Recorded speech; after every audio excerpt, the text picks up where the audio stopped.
자연에 빠져버린 사람 조지승입니다. 오늘은 선입견에 대한 얘기를 좀 해볼 거예요. 그래서 굉장히 뜨겁고 건조한 아프리카의 사바나에서 게스트를 한번 모셨습니다. 지금 오고 계세요. 조금만 기다려주세요.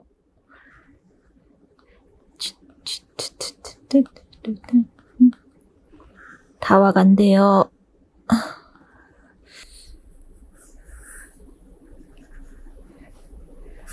바로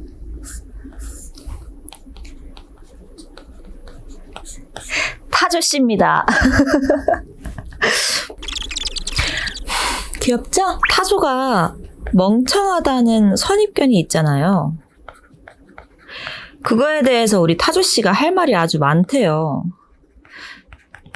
타조씨, 한번 타조씨에 대해 어떤 유쾌하지 않은 소문들이 있는지 얘기를 해주시겠어요? 네, 안녕하세요. 타조예요.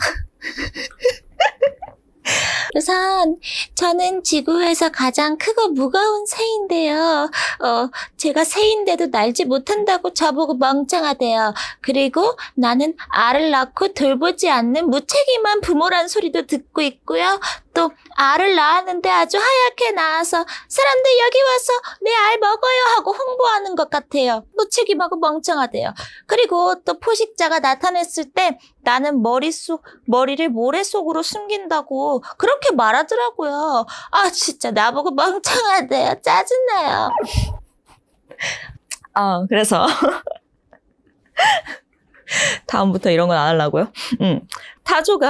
타조씨가 이렇게 오명을 그래서 제가 오늘 타조씨의 이런 오명을 깨끗하게 씻어드리겠습니다. 타조에 대한 오해를 풀려면 먼저 타조의 생활 방식을 이해해야 돼요. 타조는 번식기가 되면 무리를 형성해요. 수컷 한 마리와 여러 마리의 암컷으로. 그래서 수컷 타조는 땅을 움푹 파서 둥지를 만들고 첫 번째 부인, 메이저 암컷이 알을 낳습니다. 그 이후에 마이너 암컷들이 차례차례 알을 낳게 돼요. 근데 타조가 2주 동안 알을 낳고 돌보지 않는다고 무책임하다고 하죠. 왜 타조가 알을 돌보지 않을까요? 돌보지 않는 게 아니라 메이저 암컷이 마이너 암컷들에게 탕란을 할 시간과 공간을 내어주는 겁니다. 돌보지 않는 게 아니에요. 근데 막상 알을 품을 수 있는 타조는 수컷 타조와 메이저 암컷뿐이에요. 그래서 얘네가 알을 품으면 20개 정도밖에 품을 수가 없어요. 근데 왜 탕란을 허용하느냐? 이것은 무리를 만들기 위한, 무리를 유지하기 위한 비용입니다. 탕란, 무리 유지. 타조는 시력이 엄청 좋아요. 그래서 큰 키와 그 좋은 시력으로 멀리서도 포식자를 알아볼 수가 있어요. 그래서 이 타조의 시력이 타조의 무기이자 방패인데 밥을 먹을 때는 이 무기를 사용할 수가 없잖아요. 근데 혼자 있거나 둘이 있게 되면 더 위험해집니다. 고개를 숙이고 있어야 되니까. 하지만 무리로 여러 마리가 같이 있게 되면 돌아가면서 밥을 먹고 또 서로 망을 볼 수가 있어서 안전해지는 거죠. 이렇게 무리를 만들기 위해서 마이너 암컷들의 탕란을 허용하고 무리를 유지하는 겁니다. 전략인 거예요. 두 번째 팩트 체크 들어가겠습니다. 도대체 알을 왜 이렇게 뽀얗게 낳느냐? 닭이나 메추리만 봐도 은폐색으로 알을 낳거든요. 흙이랑 좀 비슷한 색, 뭔가 땅과 비슷한 색으로 알을 낳는데 얘네는 왜 이렇게 눈에 너무나도 잘 띄게 그렇게 낳을까? 그래서 실험을 해봤어요. 알 하나에 갈색을 칠합니다. 그리고 원래의 색깔을 유지하고 그렇게 알 2개를 뜨거운 사바나의 태양 아래 놓습니다. 그랬더니 갈색을 칠한 알의 내부 온도가 40도 이상 올라가는 거예요. 하지만 원래 색깔의 알은 내부 온도가 37.5도를 유지해요. 알의 내부 온도가 37.5도보다 높아지게 되면 위험해집니다. 알이 죽어요. 그래서 이 색깔을 선택한 거예요. 알 내부 온도 유지.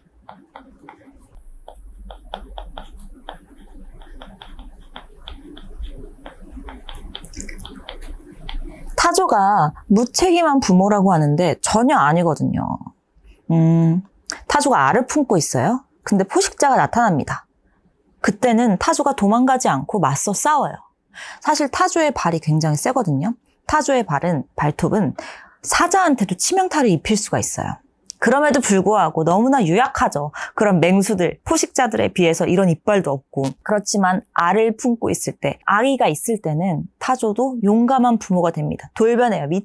미쳐버려요. 엄청나게 용감한 부모인데 무책임하다니 너무한 거 아닙니까?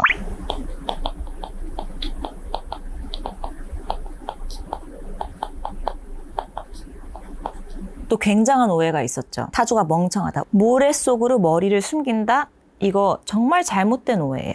타조는 모래 속으로 머리를 숨기는 게 아니라 자신의 날개 밑으로 머리와 다리를 숨깁니다. 이 비행 능력을 잃은 날개 있잖아요. 못 날아서 멍청하다고 하는데 이게 쓸모없는 날개가 아니라 아주 필요한 도구예요. 바로 위장 도구예요. 타조의 깃털을 장식 깃털이라고 해요. 뭐 장식으로 폼으로 달고 있다 그래서 그런 건지 모르겠지만 이 깃털이 아주 중요한 역할을 합니다. 타조를 덤불처럼 보이게 만들어줘요. 포식자가 나타나면 타조는 머리와 다리를 날개 밑으로 몸 안쪽으로 숨기고 가만히 있어요. 바위인 척, 덤불인 척. 그럼 포식자가 가다가 덤불이네? 그거 그냥 지나가 버리는 거예요. 이것도 한번 쓰고 갈게요.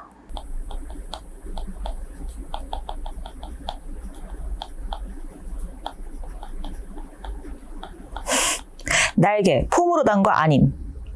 사실 알고 보면 모든 것이 오해였어요. 타조는 선택을 했고 알의 색깔이든 탕란을 허용해서 그걸 전략적으로 무리를 유지하기 위해서 선택을 했고 비행 능력은 포기했지만 튼튼한 다리로 빠른 속도 70km로 달릴 수 있어요. 높은 지구력을 선택했습니다. 이렇게 오늘은 선입견에 대한 얘기를 해보고 싶다고 했잖아요.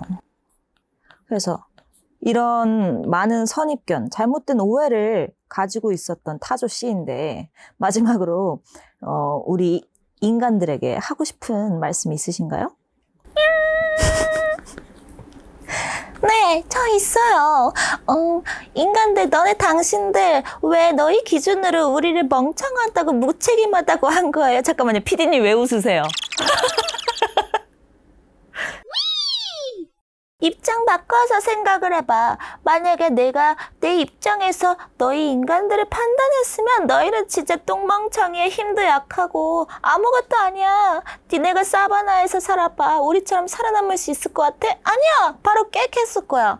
너희 계속 너네 입장으로 누구 판단하지 말고 남들의 환경에 맞춰서 남들의 입장에서 생각하는 걸 좀 배워보길 바래. 나 갈게. 안녕. 이렇게 오늘 타조 씨를 초빙해서 선입견에 대한 얘기를 해봤는데요. 우리가 동물들을 판단을 하잖아요.